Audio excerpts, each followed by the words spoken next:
Hello， 大家歡迎收睇呢一集節奏放慢嘅片。上個禮拜做得太多事啦，今個禮拜咧決定要 lay back 啲。喺呢本書嗰度睇到一個叫做全心不良嘅食譜，其實即係一個蘋果蛋糕。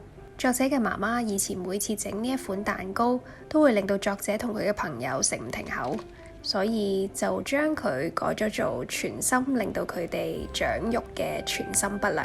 睇咗個食譜都算幾簡單，於是今日就嚟整下啦。我都好耐冇烘焙啦。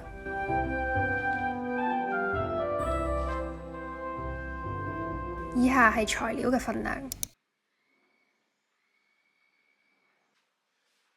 首先嚟切蘋果，食譜話要切成銀杏葉嘅形狀。銀杏葉係點樣嘅呢？會唔會太難啊？我都係隨便咁樣將佢切片算啦。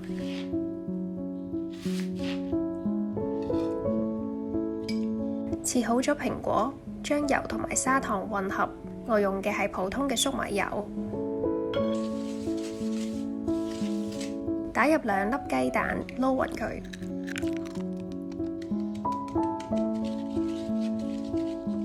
然之後過篩加入低筋麵粉同梳打粉。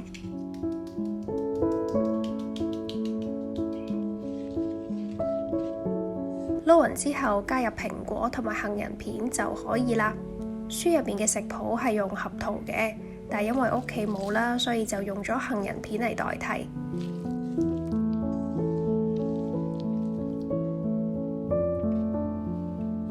入模之後放喺焗爐170度焗25分鐘。等緊嘅時候，快手煮咗個雜菜冷麵食。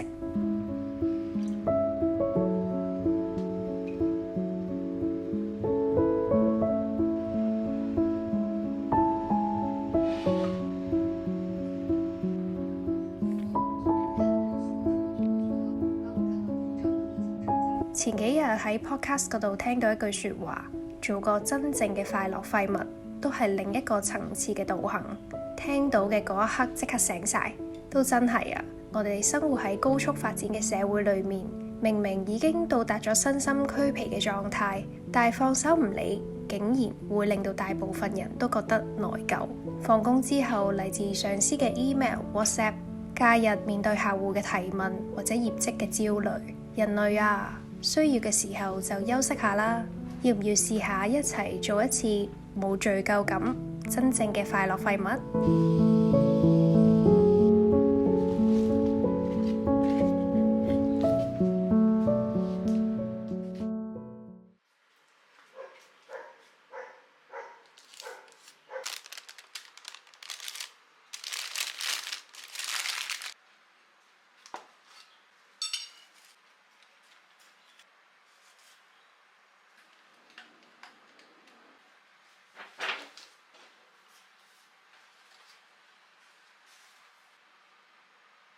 最近喺度睇緊海明威《流動的盛宴》呢本旅居巴黎嘅回憶錄，先至發現原來文人去 cafe 創作係上世紀20年代左右傳落嚟嘅風氣。嗰時嘅 cafe 消費我諗比較平啲啦，未成名賺唔到幾多錢嘅海明威咧，都日日去 cafe 嗰度寫作，激發咗我都想模仿一個現代慳錢 home cafe 版本。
流動的盛宴呢本書呢，我喺公共圖書館度借翻嚟嘅。